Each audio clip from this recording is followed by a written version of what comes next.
Olá, meu nome é Alexandre Neves e vamos dar continuidade ao uso do VCN para fazer o cálculo de raízes na disciplina de cálculo numérico, na disciplina de métodos numéricos. E agora nós vamos trabalhar com o método da bissecção. O método da bissecção, mesma coisa que nós fizemos para o método do Newton-Raphson. A gente vai fazer a seleção aqui no cálculo de raízes, nós vamos encontrar essa tela aqui, né? Então, você pode minimizar essa tela, você vai ver que o método da bissecção é o método 8.1, a seleção é feita através de você clicando nesse elemento aí, ele vai abrir essa janela para nós. Então, muito parecido com o método Newton-Raphson para poder fazer a escolha do intervalo, a determinar a precisão aqui, o que a gente vai trabalhar, com qual tipo de erro que a gente vai trabalhar. Aqui no caso aqui, a gente pode trabalhar com um erro absoluto ou pode trabalhar com o erro do xb menos o xa. Então, se nós trabalharmos com o erro do xb menos xa, que seria o erro relativo ao intervalo, né? Ou o erro absoluto que é parecido com o erro que foi utilizado no método de dicotomia. Então aqui a gente vai trabalhar com o erro xb menos xa. Quem que é xb, quem que é xa? São os elementos que estão ligados aqui no intervalo, né? Que nós vamos fazer a seleção. A função é a mesma, 2x ao cubo menos 2x quadrado menos x. Vou colocar como meu x inicial no intervalo 1.3, meu x final 1.4. De onde que nós tiramos isso? Nós vamos lá no gráfico e fazer a leitura do que já foi colocado. Observa que ele já fez um traçado aqui para nós, né? Do intervalo, na medida que nós colocamos digitamos o valor nessas caixas, ele já traz aqui uma função linearizada para a gente poder estabelecer e descobrir qual é o elemento que nós vamos determinar. Então a precisão aqui vai ser uma precisão de 0,001, a mesma precisão do método de Newton-Raphson, só que agora a gente vai ver que esse método ele é mais longo. Como ele vai ser mais longo? Então fiz a seleção de xa e xb. Na hora que eu colocar o cálculo aqui, ele vai trazer lá o valor de xa, que é 1.3, então ele traz esse valor para cá, traz o valor de xb para cá, né? Então eu tenho lá que meu f de xa é exatamente a substituição desse elemento na função, e o f de xb, mesma coisa, pego esse cara aqui, trago para dentro da função. Então ele faz um primeiro cálculo. O que ele fez aqui? Ele pegou xa mais xb e dividiu por 2. Então ele encontrou aí um xn, né, de 1.35. Pode ver que o erro deu 0,1, que é xb menos xa. O que vai acontecer nessa etapa aqui? Ele vai fazer um teste. Que teste que é esse? Ele vai pegar a função f de a, f de xa no caso, né, e vai multiplicar pela função f de xn. Então eu tenho um negativo aqui multiplicando por um negativo. Isso aqui vai dar o quê? Vai dar um número positivo como resposta. Se essa multiplicação de f de xa com f de xn for um número positivo, o que vai acontecer? O b permanece o mesmo, porém o a ele vai receber o valor do xn que estava aqui. Então quer dizer, se eu tiver esse elemento multiplicado por esse elemento, o valor for positivo, esse 1.35 ele passa para xa e o xb mantém em 1.4. Acho que ficou claro isso daí, né? E executa a mesma coisa, né? Pego esse 1.35, faço a substituição lá em cima novamente. O f de xb não vai modificar, porque ele é o mesmo do anterior, e faço um novo cálculo. Qual que vai ser o novo cálculo? O novo xn ele vai fazer esse 1.35 mais 1.4, vai me trazer o valor aqui, ó, 1.375.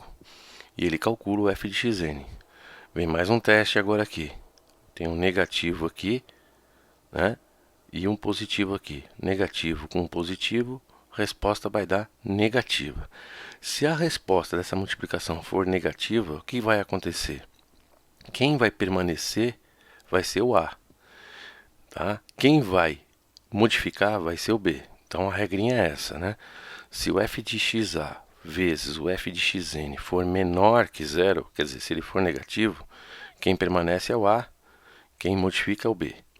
Se o f de xa vezes o f de xn for maior do que zero, ocorre o inverso. Quem permanece é o B e quem modifica é o A. Tá claro isso daí agora, né?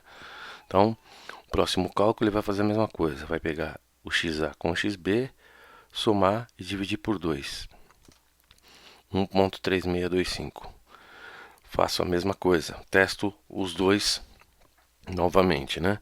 Se eu pegar o f de xa multiplicar pelo f de xn, se ele for negativo, quem vai permanecer vai ser o A. Se for o contrário, é o B que permanece. Então aqui, negativo, negativo, isso aí vai dar positivo. Então o B permaneceu, né? Porque é positivo. Quem modificou foi o A. Isso daí nós vamos até ele encerrar o cálculo à medida que o erro aqui for menor que a precisão. Então aqui está em 0,003125, 0,0015625, 0,0078. Então, se eu for continuar com isso daqui, com esse erro, né, eu vou determinar o valor. Pode observar que ele aqui não habilita mais esse botão. Ele chegou no resultado de 1.366015625 com um erro de 0,0078125 na oitava iteração. Então, demorou mais para poder convergir, é um método que demora mais para poder fazer a convergência do que o método de Newton-Raphson. Observa que quando você trabalha com essas coisas de cálculo numérico, basta que você tenha atenção na hora de executar e saber exatamente como é o algoritmo. E não errar em cálculo, né? Porque você percebe que é extremamente simples você fazer isso daí, só tendo que tomar cuidado e respeitar o que o algoritmo pede. Então, claro, na prova você não vai usar o software. Isso é claro que você não vai usar, né? Mas aqui você vai ter uma maneira de poder estudar e saber, né, como que você vai poder proceder com relação a isso. Os dinossauros, né, os famosos professauros aí, né, eles descobriram o PowerPoint hoje. Então, descobriu o PowerPoint hoje e descobriu que existe projetor multimídia. Então, ele consegue lá jogar o PlayStation deles na sala de aula, achando que todo mundo vai entender o que eles estão falando.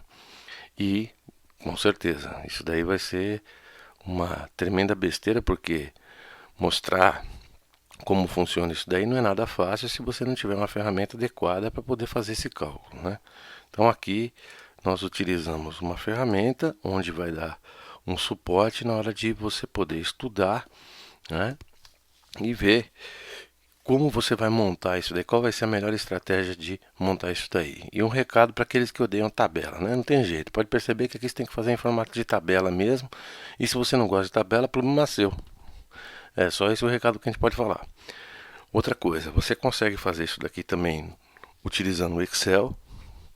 E isso daí vai ser uma próxima videoaula que eu vou montar, mostrando como você deve proceder na montagem das equações, porque muita gente foge do Excel justamente por desconhecimento de como trabalhar com essa ferramenta.